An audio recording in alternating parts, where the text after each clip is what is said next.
ایک بار مولا علی کرم اللہ تعالی وجہ الکریم سے سوال کیا گیا کہ آپ کو نبی پاک علیہ السلام سے کتنی محبت ہے؟ ہمیں بھی کوئی سوال کرتا ہے نا، ہم کہتے ہیں جناب سب سے زیادہ محبت ہے۔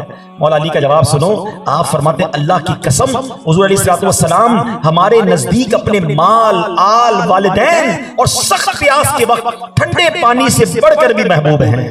سب سے زیادہ نبی پاک کی ذات جو ہے وہ ہمارے لیے محبوب ہے۔ اور آپ نے صرف یہ زبانی نہیں کہا، آپ نے پریکٹیکلی ثابت کیا، ہر موقع پر نبی پاک کے ساتھ کھڑے رہے۔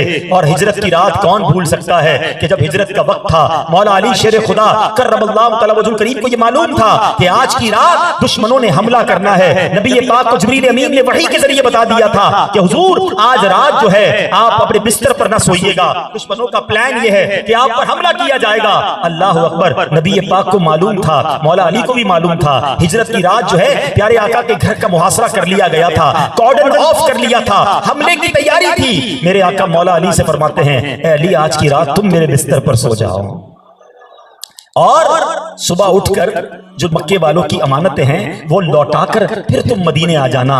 اللہ اکبر، مولا علی کا نبی پاک سے پیار دیکھو، سرکار کے نام پر جان قربان کرنے کا جذبہ دیکھو۔ خود فرماتے ہیں اور لوگوں کے لیے وہ کانٹوں کی سیج ہوگی، وہ کانٹوں بھرا بستر ہوگا، مگر میرے لیے تو وہ پھولوں کی سیج تھی۔ اور مجھے یقین تھا یہ کفار میرا بال بھی پیکا نہیں کر سکتے، کیونکہ میرے آقا کی زبان سے نکلا تھا اے علی صبح امانتیں دے کر مدینے آ جانا۔ آقا نے کہا ہے مدینے آنا تو میں نے مدینے پہنچنا ہے، اور ایسا ہی ہوا۔ مولا علی اس بستر پر رات آرام سے سوتے رہے۔ کفار حیران تھے کہ پیارے آقا نکل کیسے گئے، ان کو نظر بھی نہیں آئے، اور نبی پاک اپنے سفر پر روانہ ہو گئے۔ صبح جب مولا علی بستر سے اٹھتے ہیں وہ سارے حیران ہو جاتے ہیں کہ ہم تو سمجھے تھے کہ محمد الرسول اللہ صلی اللہ علیہ وسلم اس بستر پر ہوں گے۔ مولا علی شیر خدا نے امانتیں لوٹائیں اور مدینے روانہ ہو گئے، آقا سے وہاں جا کر مل گئے۔ اللہ اکبر، یہ ہے عشق رسول، نبی پاک کے نام پر جان، مال، سب کچھ قربان کرنا۔ سیکھنا ہے تو صحابہ سے سیکھے، اہل بیت اطہار سے سیکھے۔ اللہ مجھے اور آپ کو بھی نبی پاک سے ایسا سچا عشق عطا فرما دے، کیونکہ صحابہ اور اہل بیت کی زندگی کا ایک ہی مقصد تھا جو اعلیٰ حضرت لکھتے ہیں، انہیں جانا، انہیں مانا، نہ رکھا غیر سے کام، للہ الحمد میں دنیا سے مسلمان گیا۔ اگر آپ بھی زندگی صحابہ اور اہل بیت کے نقش قدم پر گزارنا چاہتے ہیں، دنیا اور آخرت کی بھلائیاں چاہتے ہیں، تو یہ فارمولہ اپنا لو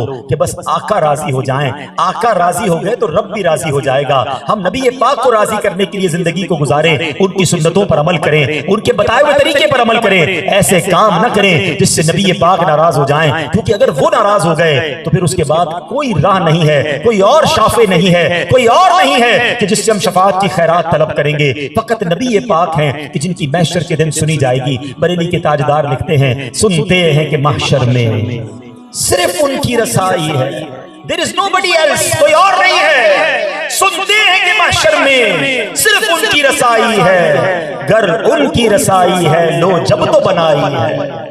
تو آقا ہی کی رسائی ہے تو انہی کا دامن تھام لو۔